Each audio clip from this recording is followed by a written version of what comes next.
I look so washed out because of the dodgy lighting. This is just gonna have to do.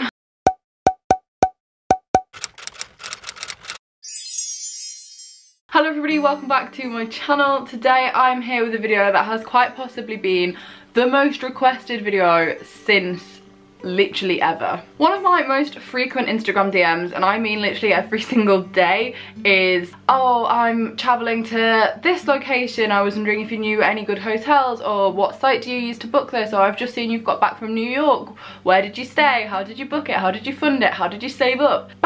So I thought instead of answering every single person individually, because they are very similar, I'm going to sit and make a chatty, very casual advice video for traveling on a budget, or if you're a student, or how to save.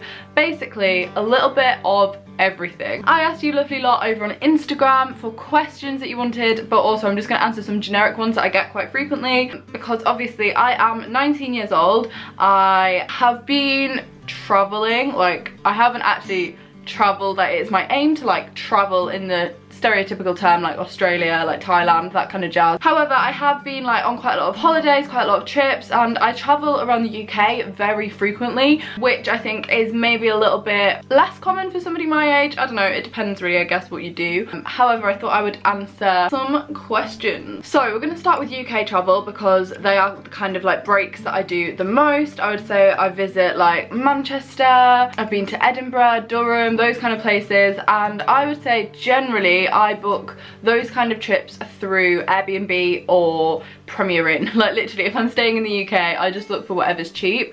But if I'm staying somewhere that isn't a city, I will usually book an Airbnb.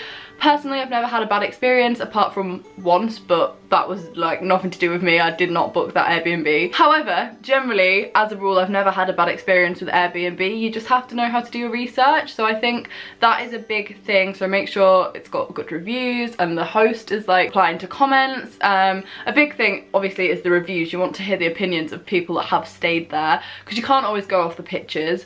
But yeah, for UK travel, Airbnb is pretty good. If I'm looking for somewhere else, I tend to avoid hotels that aren't chains just because I don't always trust them. That is me being a little bit of a hotel snob. There's probably many that are fine. However, yeah, that is kind of what I would look for. Good customer reviews and like responses from the host. And when it comes to traveling around the UK, obviously you guys know I spend a lot of time on trains, an abnormal amount, and I book everything through Trainline, and I have a 16 to 25 rail card, which I think is essential if you travel on trains a lot. I just think they're so expensive. There is no reason why you wouldn't get a 16 to 25 rail card. Like, I've had one since I turned 16, and I will have one until the very last day that I can use it, because train travel is expensive in the UK. And obviously I do the Hull to London route a lot, which is probably, I would say, on a good day I could get Hull to London return for £50.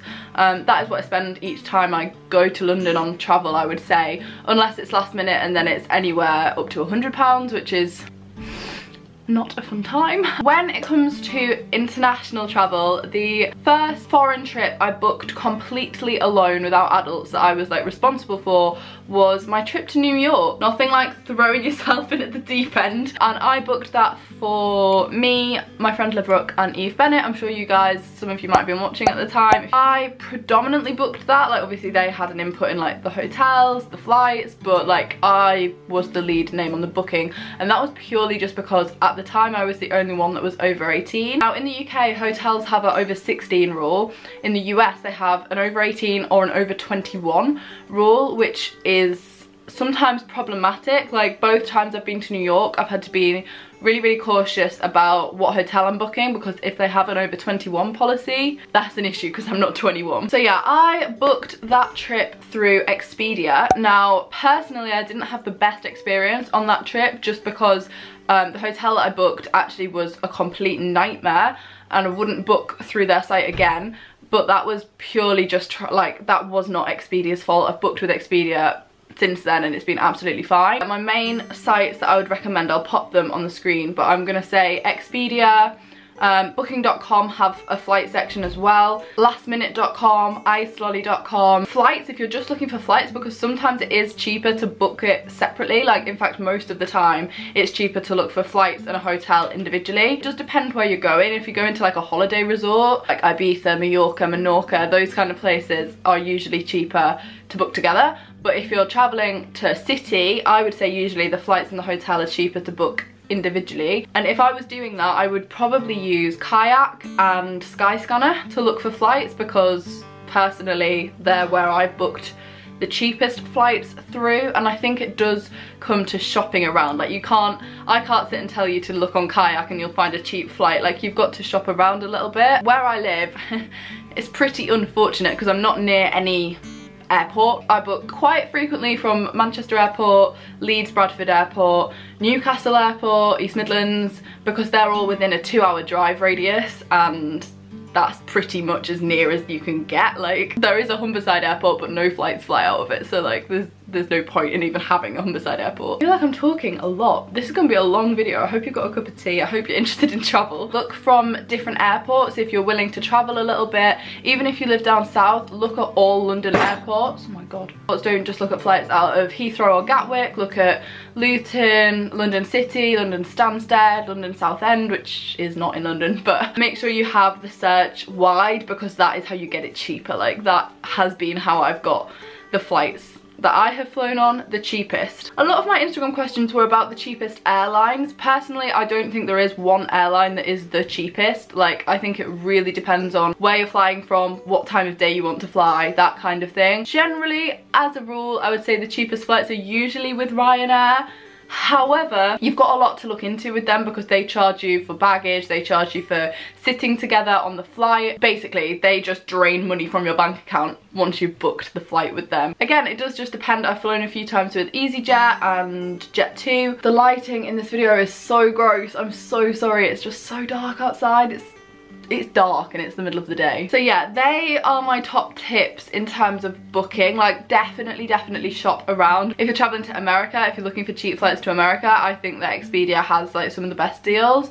But again, it does just depend. And the first time I flew to New York, I did actually book them direct through Virgin Atlantic. I think that people overestimate how much things actually cost a lot of the time when it comes to booking a holiday, because I went to New York this February with my mum, and I paid for both of us to go, and that trip cost me £1,000, which I'm going to be really honest about, because I think people think it costs more. You can get it on a budget. We stayed in a 3-star hotel. It was pretty average, but my thinking is that you're not there for the hotel. Like, if you're going on a city break, especially to a city like New York, you're not really there for the hotel. You're just in the hotel to sleep. So I was looking at the most basic and cheap, but that looked reputable and was in the center. So you have got things to consider. You don't want to be like out in Brooklyn. Like, that's just not convenient. Other things can give. Like, I don't need a hotel with a gym. I don't need a hotel with a spa. Like, all of those things can go. So I think personally, if you consider that I paid for 2 people and it cost £1,000, £500 is not expensive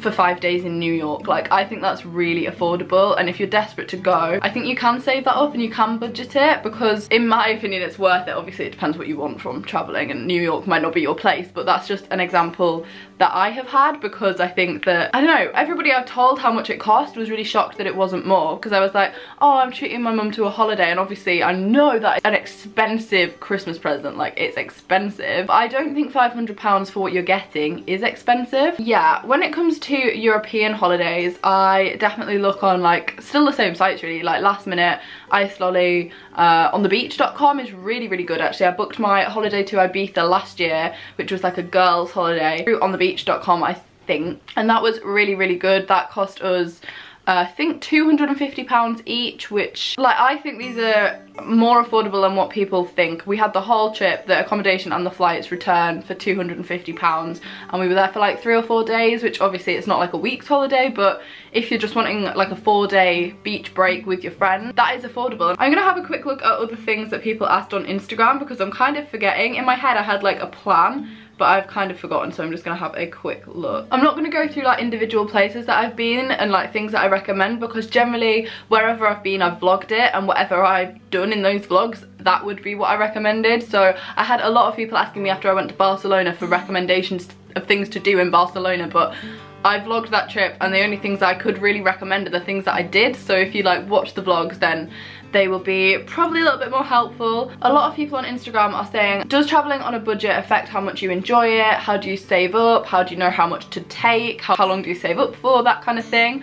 Very, very similar kind of questions. Personally, I don't think traveling on a budget affects your trip. I always book cheap flights and I always book a cheap hotel, like I said, just because for me, I don't care if I get there on a Ryanair flight or a British Airways flight. Like, as long as I get to the place, I don't care. Obviously it's a little bit different if you're flying a long haul flight, you kind of want the quality. Also, you can't really get a cheap flight to the US, like all of the flights are expensive. Generally, especially if it's Europe, especially if it's a city break, I am fine for the hotel to be 3-star. I wouldn't book a 2-star hotel just because they're usually like hostels, and if you're going for that kind of vibe, that's a different kind of holiday. Like, I'm talking holiday booking, not travel booking. However, there are some really decent 2-star hotels, and it is just about like having a look. Usually I just like book a 3-star hotel because that's pretty standard, like that is gonna be fine, and I don't think that affects it because I'm there to see the country, not to see the inside of the hotel room. The way that I budget for travel is that whenever I get paid anything, I divide it 3 ways. Say I get paid X amount, let's just say, to make this easier, I get paid £1,000 just because that's a big round number. I would put £500 in my savings account, and then I would give myself £250, and I would put £250 in a travel fund. So I have like 3 separate bank accounts for this because I know that traveling is like a big part of what I want to spend my money on. So that is how I would split it, and I would do that until I had enough money to go on the trip. So obviously that does depend on like what you're earning, that kind of thing. But generally that is how I save up, because then I know I'm not bankrupting myself, I'm not spending all my savings on a holiday, I'm saving it over time specifically to travel, which I really, really find helpful. My advice for when you get there would be, I would say generally you're gonna probably spend the same amount when you're there as the holiday cost you. So for example, my trip to Ibiza cost £250, and I would say when I was there I probably spent €200, so it's like pretty similar, because obviously you want to do activities, you've got to travel, transport to and from the airport. It's always the most expensive outgoing on a trip, like unless you're really, really near the airport, which quite often you're not. That is usually quite expensive. They know what to charge because you've got to get a taxi. Like, there's not really many other ways. However, when myself and my boyfriend went to Barcelona and when we went to Paris, we did actually use their metro, which was so cheap, €2 a day or something like that. So it cost us €2 to get to and from the airport, which was really helpful, really great. And if you know that you're going somewhere that has public transport, definitely look into it before you go. You don't want to be there and like get all stressed out and flustered because you can't understand the language and you don't know what it says. Like, do some research before you get there and then work out if you can get to where you're going on a bus or a train or an underground. But generally I would say that is how I do it, and that is what I always make sure I have in my bank account. So when I go on holiday, I think, oh, this trip cost me about £300. I'll make sure that I've got a safety net of like €300 while I'm there, because the last thing you want is to come completely unstuck and you haven't got enough money and then you need to get back and you're running out of cash. That's the worst. You don't want your holiday ruining by that. Okay, a few people are saying, what kind of holiday could you get for £200? Do you know anywhere that you could get for under £300? Honestly, it's all about looking. It's so much cheaper to travel when it isn't school holidays. May, June, holidays then are so much cheaper. Looking at different airports, looking at different airlines, looking at different flight times, looking at different hotels, looking at different resorts if you're going to like a beach place. It's just the shopping around. I personally love that. Like, I would do that for fun. I do that for my friends. Like, Tom was like, oh, I kind of want to go on a lad's holiday, and I was like, I'll help you look. I love looking at hotels and stuff. Slightly strange, I know. If you don't like doing that, then obviously that's not going to be the fun bit, but it's worth it for the holiday. Less than £200, I think it is doable. It just depends where you want to go and when you want to go. So cities in Europe, from experience, that I have found to be like cheaper. Madrid was quite affordable when I went there. That was pretty affordable. Barcelona was like relatively cheap. That's one of the cheapest that I've done. I think Ibiza as a country is quite affordable. Obviously that's a bit of a party place. Places that are a little bit more expensive, Paris is an expensive city. Like, that is not a cheap trip, which is ridiculous because it's the nearest city to the UK. When I've been looking into other trips abroad, Budapest is quite expensive, Prague is quite expensive, Switzerland is so expensive. So I think it does just depend. Like if you know you really are desperate to go to like Switzerland, you're gonna fork out a bit more money than if you just want a European city break and you're happy to go to Madrid or you're happy to go to like Lisbon. Generally, I would say capital cities are a little bit more expensive just because they are the capital city. So if you want to go to Madrid or Paris or Berlin, is that the capital of Germany? Never been to Germany. Rome, for example, like that is expected. That's like if you come to the UK and expect London to be cheaper than Manchester. How do you decide on your next destination or place that you want to visit? I never know where to start. A few people have said that. Generally, I know that I just want to see as many places as possible. So I go with like, oh, I haven't been there. Does anybody want to go? Oh look, said friend wants to also go to Germany, I'll go there with them. Like it kind of works like that. There have been a few occasions where like a group of us have been trying to pick a location, and then what I do is like write a list of places I want to go that I haven't been, because I would rather go somewhere new unless I absolutely love the place. Like New York, I've been back to 3 times and I would happily go again. Like I freaking love New York, but there are so many cities that I would rather see first, if that makes sense. Like I would look at a map and be like, oh well, I haven't been to this country, what is there to do there, and work it out like that. But I have a list in my head of places I know I want to visit. Italy was a big one for me, which brings me on to kind of like my last point. So this summer, in like 3 weeks in fact, I'm actually going to Italy for almost 2 weeks, which I'm so excited about, with my flatmate Eleanor. She's not actually my flatmate, but she basically was, who I met at uni, who also is really into travel, which is amazing because I don't have that many friends that are. We are going to, I think, 4 or 5 Italian cities.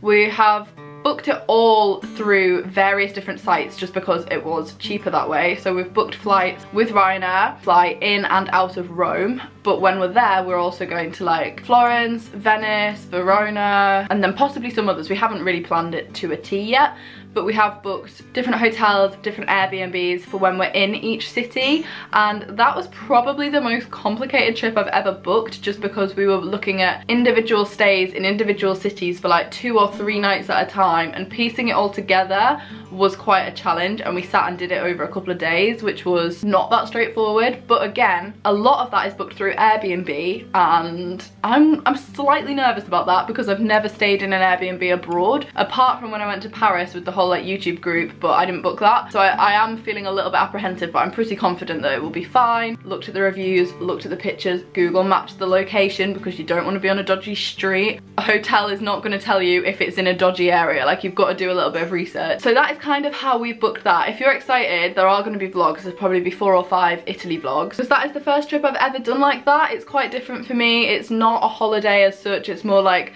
we want to see as much of Italy as we can in this like 12-day period, and we have got a lot of stuff planned. I'm so incredibly excited. I've wanted to go to Italy for so long, so when she said that she also wanted to go to Italy, I was like, what the hell is stopping us? Let's save up, let's do this. When did we book it? January we booked it, and we go at the end of May, so probably about 4 months in advance, which is what I would say I book most of my trips about, like 3 to 6 months in advance generally. Like when I went to New York, I booked that in the November and we went at the end of February, so I always allow myself enough time to like sort it out. But yeah, the last question I got a lot of was, where do you plan on traveling next year? Where are your top like destinations that you want to go, kind of thing. And I did speak about this last week, but at the top of my mind at the moment is a trip to Australia, which obviously is not something that you can organise overnight. My hair is really annoying me, I'm sorry if it's annoying you too. But you can't plan a trip to Australia overnight. It is a hell of a trip, especially if you want to go for like 5, 6 weeks, 2 months. You kind of have to go for quite a long time if you want to fit it all in. That is like the top of my brain.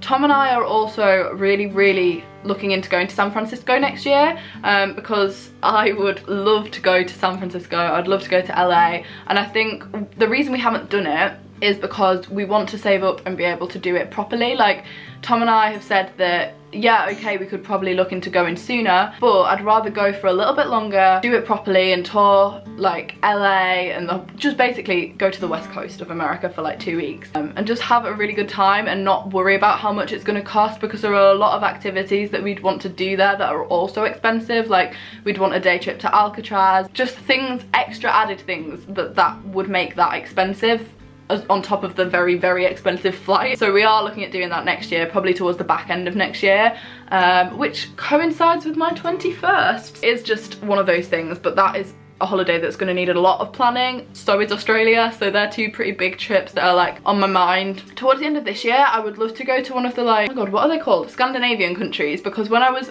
very small, I went to Finland, to Lapland.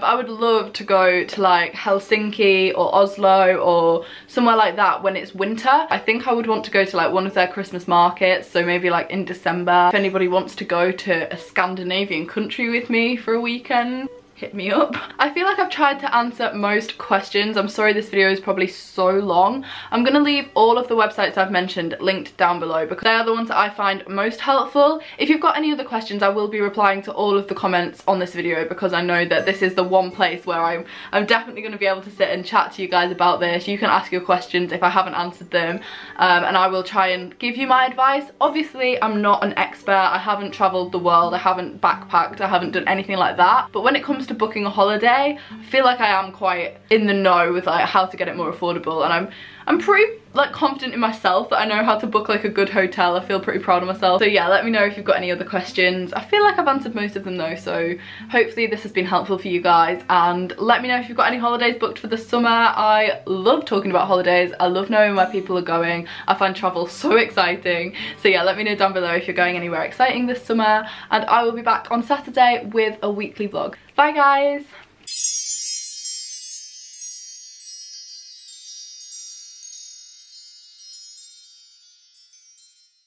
My hair in this video has just done nothing but annoy me. You know when you sit and look at yourself in the mirror or the viewfinder and you're like